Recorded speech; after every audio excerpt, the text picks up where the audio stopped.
Tere, head kuulajad! Mul on hea meel siin esineda ja tutvustamata oma muljeid eelmise aasta Eesti proosast. Kõigepealt veidi statistikat, mille olen saanud Märt Väljataga põhjalikust Eesti romaani ülevaatest märtsikuu Loomingus. Selle järgi ilmus 2019. aastal 130 romaani, lisaks, nagu Made Luiga ülevaates selgub, veel umbes 12 novellikogu, seega kokku 142 proosateost. Minu taustaks on see, et olin 2018. aasta Kultuurkapitali aastapreemia põhižüriis ja meie žürii 5 inimest töötas ühel või teisel moel läbi 668 erinevat kirjandusteksti, sealhulgas ka proosat 172 teost. Kui tookord oli see ülesanne süstemaatilisem ja reglementeeritum, siis praegust, õigemini eelmist 2019. aasta proosat olen jälginud lihtsalt oma huvist, lugemisharjumusest ja professionaalsest vajadusest kirjandusuurija Eesti kirjanduse õppejõuna olla kursis Eesti nüüdiskirjanduses toimuvaga. Seega, ütlen kohe ausalt, ma ei ole lugenud kõiki 142 proosateost, vaid minu tänane jutt põhineb raamatutel, mida olen lugenud nii-öelda loomuliku lugejana, mitte hoogtöö või mingi konkreetse ülesande täitjana. Kokku neid on umbes 20, seega circa 14% eelmisel aastal ilmunust. Muidugi ei ole see ammendav kogus, et teha kõike haaravaid üldistusi, kuid usun, et minu lugemisvalik on olnud ka selline, et aimata nüüdiskirjanduses liikuvaid hoovusi. Ja kui võrrelda varasemate aegadega, siis näiteks 1966. aastal ilmus 20 proosateost, seega minu praegune lugemus vastaks 1966. aasta kogu lugemusele. Mille järgi ma teen lugemisvaliku. Ennekõike lähtun autori nimest, jälgin Eesti kirjanduses nime teinud oluliste autorite uusi teoseid. Hoian silma pealt debüütidel, kelle kohta saan teavet kas ajakirjandusest või lihtsalt raamatupoes raamatute lappamisest. Teen otsusega vaadates kirjastust, retsensioone, kolleegide ja kriitikute soovitusi, aasta ülevaateid. Üks eesmärk on mul aga alati lugeda läbi Kultuurkapitali aastaauhinna nominendid ja kindlasti laureaat. Mida ma neist teostest otsin? Kõigepealt professionaalsest huvist hoian end kursis nüüdiskirjanduses toimuvate liikumistega, jälgin, kuhu kirjandus kulgeb, mis laadid esile kerkivad, mida teevad debütandid. Aga ennekõike, ma otsin kirjandusest uudsust, üllatust, midagi sellist, mida Eesti kirjanduses varem pole olnud. Samas otsin ka seda, mis võiks jääda aasta jooksul ilmunust kirjanduskaanonisse, millele hakatakse tuleviku kirjanduslugudes ja näiteks kümnendite üldistustes viitama ja analüüsima. Püüan ennustada ka seda, kas selles tulevases kirjandusloos saab autor pildiga autori peatüki või kirjutatakse ta üldnimistusse ja kaob hoopiski tähtede ja teised taha. Minu tänast sõnavõttu on kergendanud muidugi see, et 2019. aasta Kultuurkapitali aastapreemiad on praeguseks antud, nominendid on tutvustatud, laureaadid teada. Märt Väljataga ja Made Luiga on märtsikuu Loomingus avaldanud põhjalikud ülevaated eelmise aasta Eesti romaanist ja lühiproosast. Nii on see järgnev tõesti ainult minu lugemismuljed eelmise aasta tekstidest, minu enda subjektiivne valik ilmunust. Samas ometi võivad ka selle proosaraamatute 14% segmendi pealt välja joonistuda teatud jooned ja ka tulevikuennustused ja nii võib öelda, et kui ma olen juba valinud oma lugemisotsustusega selle 14%, siis järelikult peab neist teostes midagi olema. Nii ma nüüd grupeerin ja iseloomustan neid paarikümmet raamatut. Kõigepealt selline grupp autoreid, kes jätkavad oma liini ja on kas oma heal kindlal tasemel või kipuvad ennast kordama. Siia alla kuuluvad nii-öelda sarjade jätkud. Tiit Aleksejevi Müürideta aed, Hindrek Hargla, Apteeker Melchior ja Pilatuse evangeelium, Mart Sanderi Litsid, Naiste sõda. Miks ma neid loen ja miks ma ikka ja jälle selle sarja järjekordse teose ostan? Loen neid, sest autorid kirjutavad hästi, lood on huvitavad ja tekib omamoodi seriaali efekt. Olen lähtunud autori nimest, tean, mida neid autoritelt oodata ja ei pea pettuma. Kõik 3 on ka ajaloolised romaanid, neist Aleksejevi romaan kahtlemata kõige tugevam ja kunstilise väärtusega.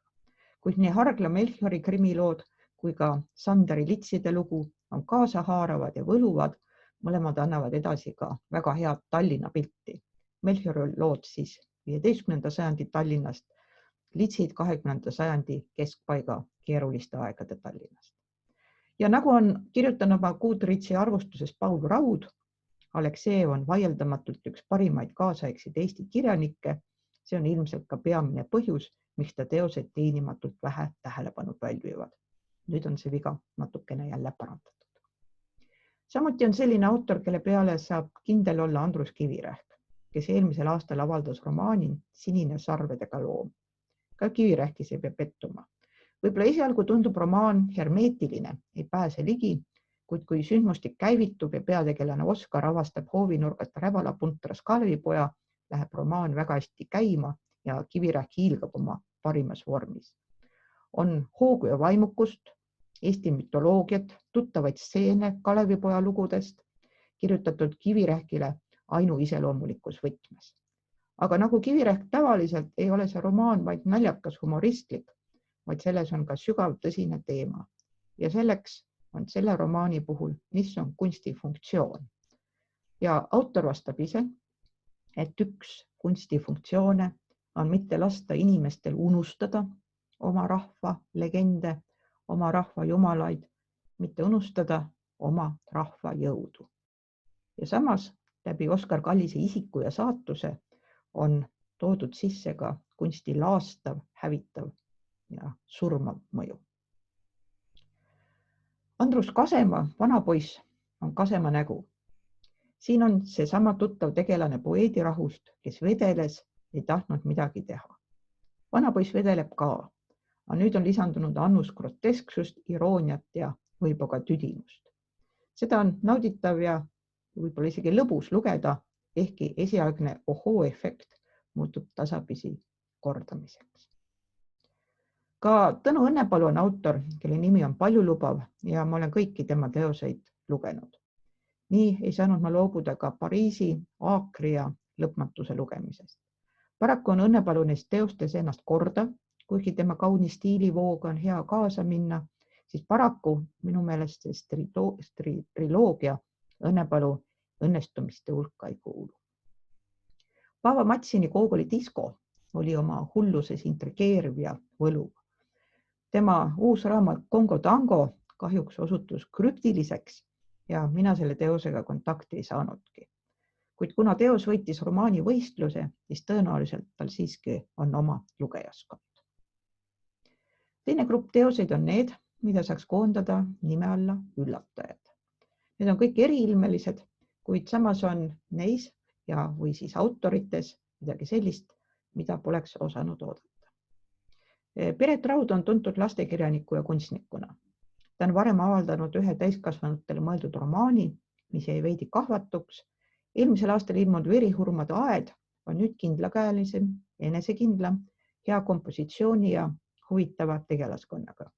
Piret Raud on oma romaani tegevustikku edasi andnud kasutades 3 päris põnevat ja usutavat tegelast ja see tagab ka hea lugemiselamuse. Ka on õnnestunud naisteajakiri Emme toimetuse kujutus. Suusan Luitsalu on kolumnist ja reisiraamatu Minu Dubai autor. Üllatav oli tema puhul see, et tema romaan Ka naabrid nutavad jõudis Kultuurkapitali aastapreemia nominentide hulka. Ühelt poolt on see pretensioonitu äärelinna elu kirjeldus ja sellest äärelinna elust on edukalt kirjutanud juba Kertu Rakke oma 2 teoses Küpsise paradiis 1 ja Küpsise paradiis 2.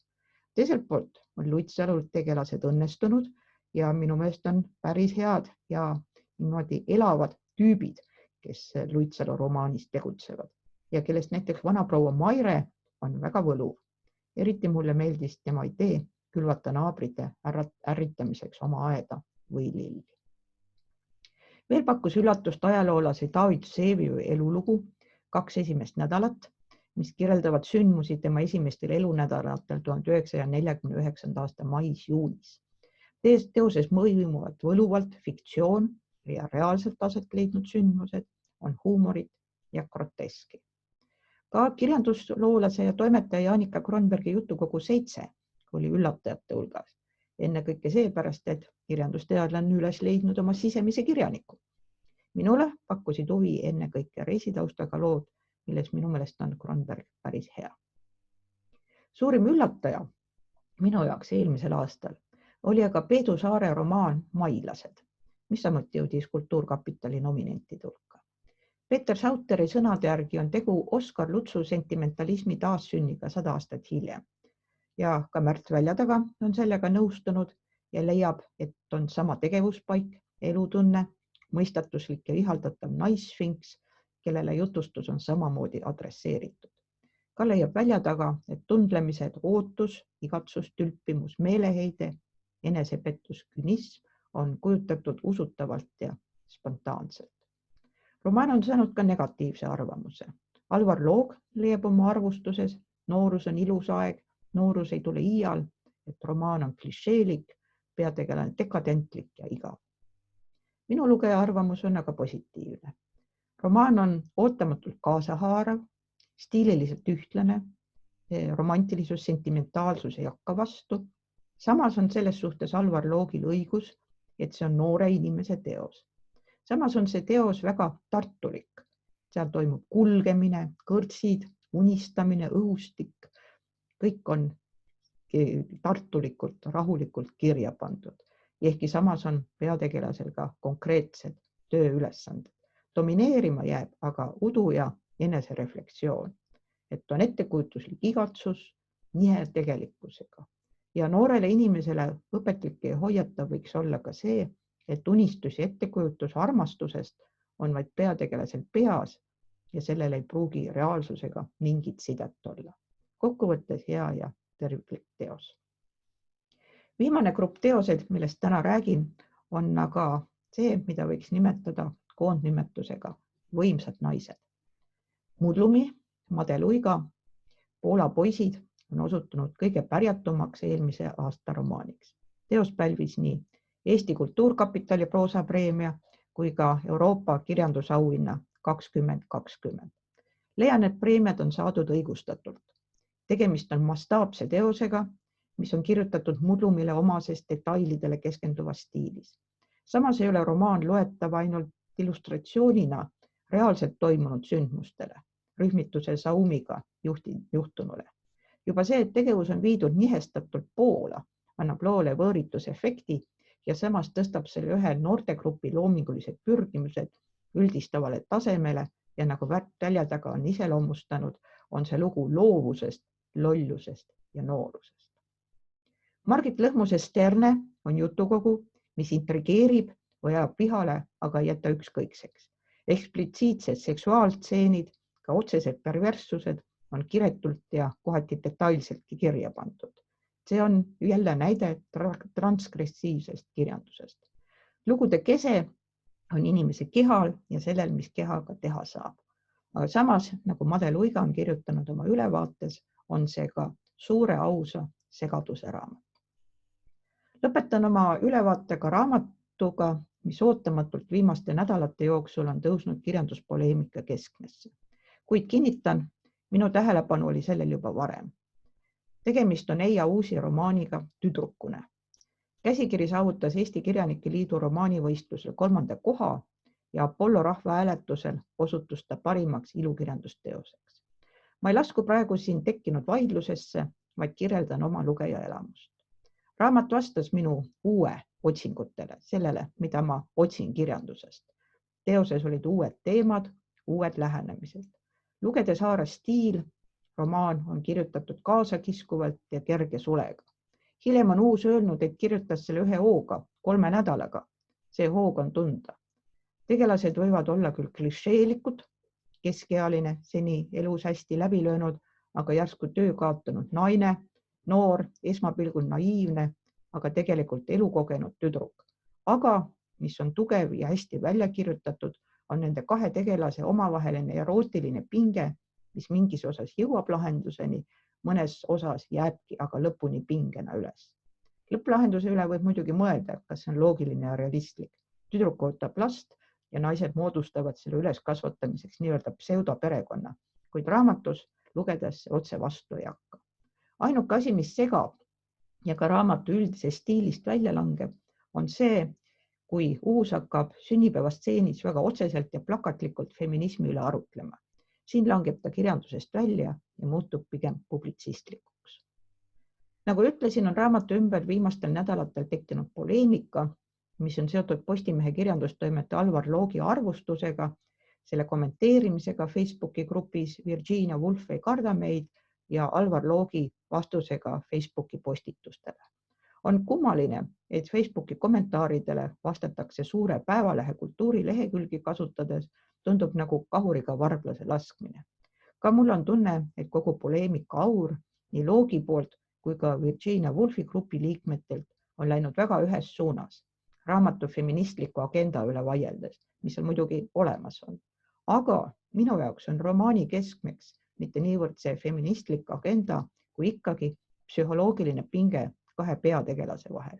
Kahe naise omavahelised võimusuhted, mäng erootilise lubatavuse mittelubatavusega, nooruse kesk- ja vastuolu, need on need momendid, mis teevad raamatust huvitava ja ka uudse eesti kirjanduses.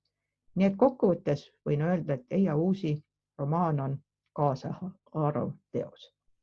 Kui minna veidi ajas edasi, siis oleks selle võimsate naiste liini jätkuks juba 2020. aastal ilmunud Kaja Kanni Tänavatüdruk.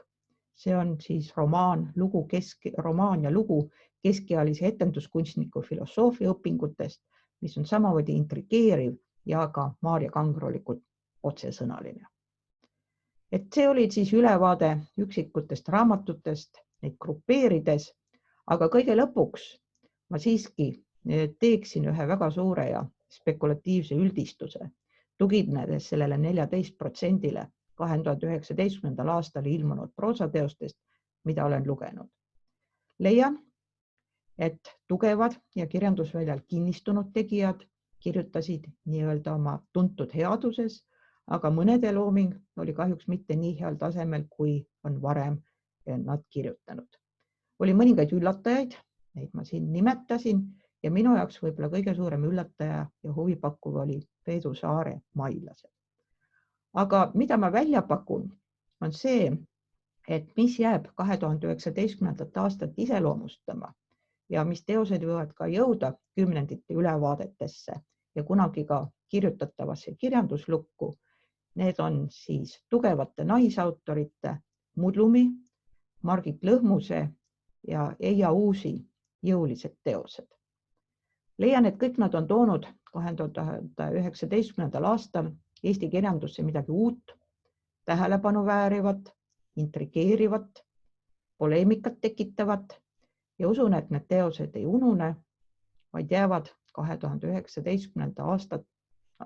aasta proosat markeerima ka tulevikust tagasi vaadates. Aitäh teile, et kuulasite ja kui on küsimusi, olen ma valmis neile vastama.